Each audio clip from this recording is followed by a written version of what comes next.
informasi tambang nikel yang diinfokan dari Menteri ESDM Bahlil Lahadalia ini menuturkan bahwa akan dihentikan sementara. Namun kita lihat ternyata Susi Pujiastuti menilai bahwa langkah ini tidaklah cukup, Tribuners.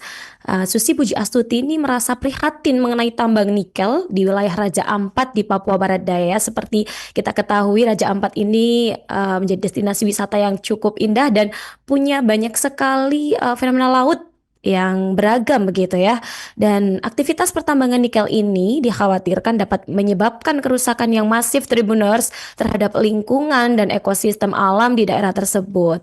Nah, Susi ini juga menilai langkah ini tidak cukup. Jadi perlu ada langkah lanjutan nih terkait pertambangan nikel di Raja Ampat ini harusnya diapakan begitu ya. Kemudian Susi juga mencuat melalui Twitter atau kita sebut media sosial X ini, dia mengatakan bahwa sebaiknya dihentikan selamanya seperti itu. Kemudian Susi juga memohon kepada Bapak Presiden di akun X-nya, dia memohon dengan sangat hentikan penambangan di Raja Ampat ini. Salam hormat.